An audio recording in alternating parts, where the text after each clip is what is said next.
Сәлеметсің бе, балақай? Класс KZ порталына қош келдің. Бүгінгі сабағымыздың тақырыбы өткенді бекіту. Бүгінгі сабақта сен өткен тақырыптарға қатысты әртүрлі тапсырмаларды орындап, өз біліміңді тексеретін боласың.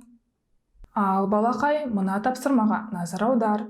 Суретке қара. Егер әр құс осы разрядтың бірлігінің санын көрсететін болса, қандай сан шығады? Жаз. Бірінші суретте қандай суреттің моделі берілген? Қанекей, ойлан.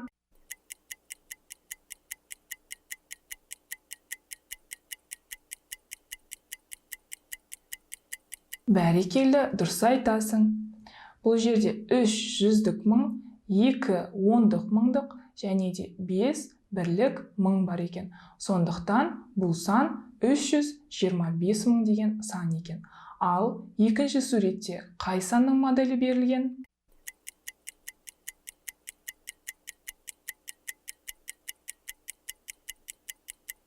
Бәрекелді, дұрыс айтасың. Бұл жерде 3 жүздік мың, 4 ондық мың және 1 бірлік мың бар. Сондықтан бұл сан 341 мың деген сан екен.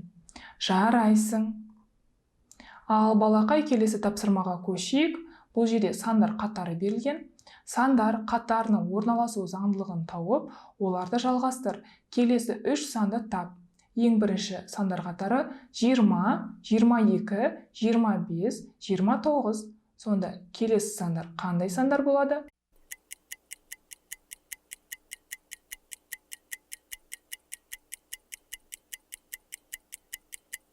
Бәрекелді, дұрыс айтасың. Бұл жерде сандар заңдылықтарына назар аударатын болсақ, 20-ға 2-ні қосқанда 22 болады, 22-ге 3-ті қосқанда 25 болады, енді 25-ге 4-ті қосқанда 29. Сонда келесі санды табу үшін 5-ті қосуымыз керек. Сонда 29-ға 5-ті қосқанда 34 болады. Келесі санды табу үшін 6-ны қосамыз. Сонда 34-ге 6-ны қосқанда 40 шығады. Келесі сандар қатары 810, 710, 610. Сонда келесі 3 сан қандай сандар болады?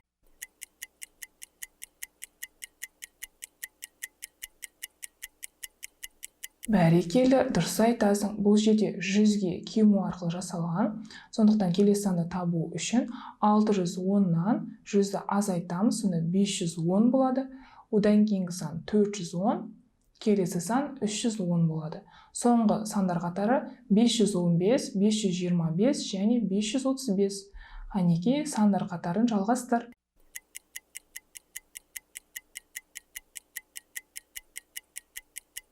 Ал балақай, бірге тексерейік. Бұл жерде 10-ға арту арқылы жасалған, яғни 515-ге 10-ды қосқанда 525, 525-ге 10-ды қосқанда 535 шығады.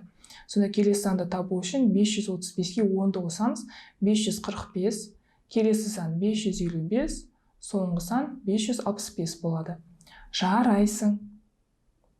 Ал балақай, келесі тапсырмаға көшейік. Келесі тапсырмада қосу және азайту амалдары берілген. Бағандап есептеуің керек.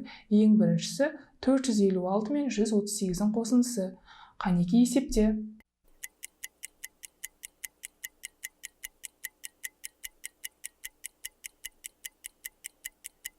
Бәрекелді, дұрыс айтасың. Бұл қосу амалының мәні 594-ке тең екен. Келесі 475 пен 347-ның қосындысы қанша болады? Бәрекелді, дұрыс айтасың. 822 шығады екен. Келесі 700 бен 456-ның айырмасы нешеге тең? Бәрекелді, дұрыс айтасың. 244-ке тең екен. Жарайсың. Ал балақай, бүгінгі сабағымызды қорытындылайық.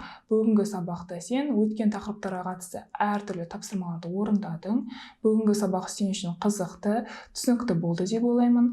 Класс KZ порталында көріскенше, қош, сау бол.